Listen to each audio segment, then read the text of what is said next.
Hi hello అందరికీ నమస్తే. నన్ను ఆదరిస్తున్న ప్రతి ఒక్కరికి కూడా ధన్యవాదాలు తెలియజేసుకుంటూ ఈ కొత్త సంవత్సరం మీ జీవితాల్లో వెలుగులు నిండాలని చెప్పి మనస్ఫూర్తిగా కోరుకుంటూ నూతన సంవత్సర శుభాకాంక్షలు. సో టైటిల్ చూశారు కదా, పింఛన్లకు లంచం, గుర్తుకొస్తున్న జగన్ టీం అంటే వాలంటీర్ వ్యవస్థ. సో గతంలో జగన్మోహన్ రెడ్డి ఉన్నప్పుడు పింఛన్ల పంపిణీ కార్యక్రమానికి సంబంధించి ఎక్కడైనా కానీ ఎప్పుడైనా కానీ ఎవరైనా కానీ లంచం అడిగారు పింఛన్ల పంపిణీ కార్యక్రమంలో అనేటువంటి మాట మనం ఎప్పుడైనా విన్నామా? ఎప్పుడు వినలేదు. అంత అద్భుతంగా వాలంటీర్లు పనిచేశారు. పొద్దున్నే సూర్యుడు ఉదయించకముందే వాలంటీర్లు ఇంటికి వెళ్ళి పింఛన్లు ఇచ్చి వాళ్ళు లేకపోయినా కూడా ఎక్కడున్నారో తెలుసుకొని పింఛన్లు ఇచ్చినటువంటి కార్యక్రమం అప్పుడు అద్భుతంగా జరిగింది.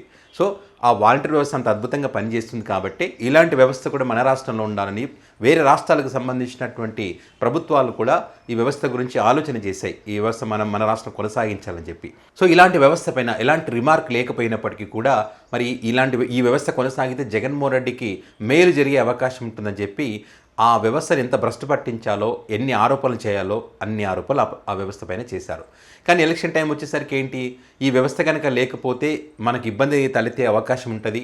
ఎవరైతే ఈ వాలంటీర్ వ్యవస్థ అక్కడ పింఛన్ల పంపిణీ కార్యక్రమం కానీ ఇవన్నీ చేస్తూ ఉన్నారు కదా, ఆ లబ్ధిదారులందరూ కూడా మనకు ఓటు వేయకుండా ఉండే ఛాన్స్ ఉంటుంది. ఈ వాలంటీర్లు అక్కడికి వెళ్ళి మరి వైసీపీ కనుక ఓడిపోతే మీ ఇంటికి పింఛన్లు రావని చెప్తారేమో అనేటువంటి ఆలోచనతో వీళ్ళు, ఎందుకంటే గతంలో టీడీపీ పార్టీ అధికారంలో ఉన్నప్పుడు ఏ రకంగా వీళ్ళు పింఛన్లకు వెళ్ళి తెచ్చుకునేవారు, ఆటోలలో వెళ్ళి ఒకరోజు వెళ్తే ఒక రోజంతా అక్కడ ఆఫీసుల దగ్గర కూర్చొని సర్వర్ పని చేయట్లేదంటే మళ్ళీ తిరిగి వచ్చి ఇట్లా 4-5 రోజులు తిరిగితే కానీ డబ్బులు వచ్చేటువంటి పరిస్థితి గతంలో ఉండేది.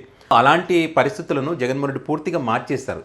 సో ఇది కొనసాగాలంటే జగన్మోహన్ రెడ్డి రావాలనేటువంటి ఆలోచన చేస్తారు. కాబట్టి మనం కూడా ఈ వాలంటీర్ వ్యవస్థని కొనసాగిస్తాం, ఇంటికే పింఛన్ల పంపిణీ కార్యక్రమం చేస్తామని చెప్పి వాళ్ళు కూటమి సర్కారు కూడా హామీ ఇవ్వడం జరిగింది. మరి అధికారంలోకి వచ్చిన తర్వాత ఈ వాలంటీర్లకు ఇస్తానంటే 5,000 జగన్ ఇస్తానంటే 10,000 ఇస్తామన్నారు కదా, ఆ 10,000 లేదు, పాడు లేదు.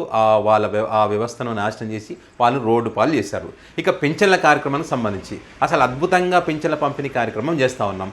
జగన్మోహన్ రెడ్డి కన్నా అద్భుతంగా చేస్తూ ఉన్నాం. జగన్మోహన్ రెడ్డి 1వ తారీఖు చేసేవాడేమో, మేము అంతకు ముందే చేస్తూ ఉన్నాం. అసలు ప్రపంచంలోనే ఎక్కడ కూడా ఈ పద్ధతి ఎక్కడ కూడా లేదు, మేమే చేస్తూ ఉన్నామని చెప్పి వీళ్ళు ఇప్పుడు గొప్పలు చెప్పుకుంటున్నారు. అసలు ఈ విధానాన్ని తీసుకొచ్చిందే జగన్మోహన్ రెడ్డి కదా, ఇంటింటికి పింఛన్ల పంపిణీ కార్యక్రమం తెచ్చిందే జగన్మోహన్ రెడ్డి. మీరు దాన్ని తప్పనిసరి పరిస్థితుల్లో అమలు చేసినటువంటి అవసరం ఉంది కాబట్టి మీరు ఈరోజు అమలు చేస్తూ ఉన్నారు.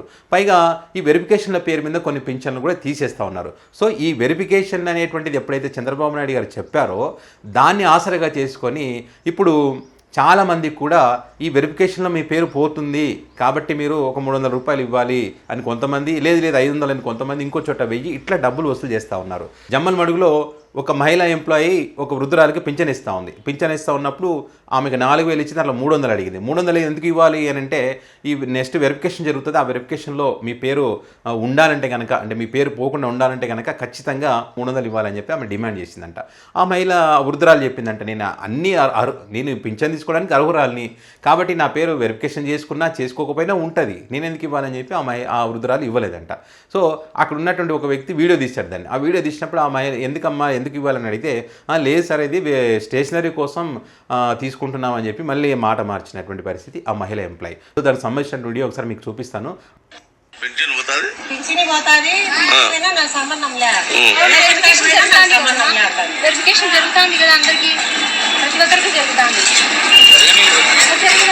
గవర్నమెంట్ తీసేసినప్పుడు ఎవరు ఏం చేయలేరు మేడం, మీరు వాళ్ళని భయపడిన అవసరం లేదు.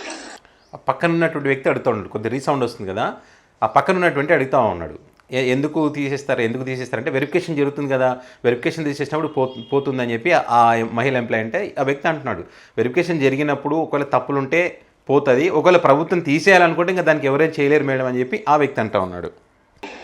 300 పట్టుకొని ఇస్తానంటే మేము పట్టుకున్నాము. ఏం చేస్తారు సచివాలయంలో?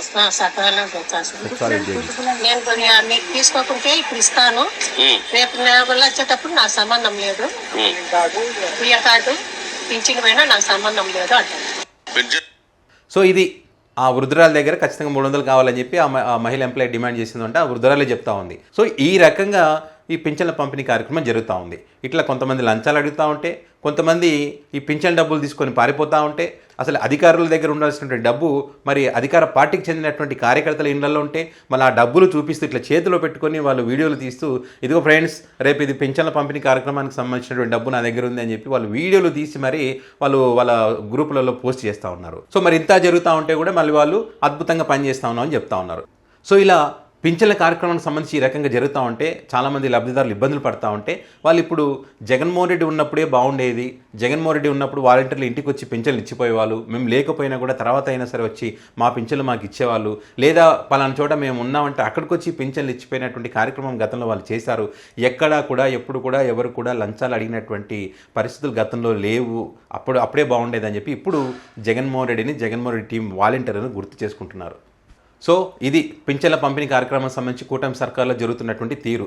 సో మీ ప్రాంతాల్లో ఎక్కడైనా సరే ఇదే రకంగా పింఛన్ల కార్యక్రమానికి సంబంధించి ఎవరైనా లంచాలు తీసుకుంటున్నారా, లంచం ఇస్తే తప్ప పింఛన్లు ఇవ్వమని చెప్తా ఉన్నారా, లేకపోతే ఈ వెరిఫికేషన్ పేరుతో మీ పేర్లు తీసేస్తామని చెప్పి భయపెట్టిస్తున్నటువంటి పరిస్థితులు ఏమైనా ఉన్నాయా అనేటువంటి అంశాలకు సంబంధించి మీ అభిప్రాయాలను కామెంట్ రూపంలో పెట్టండి.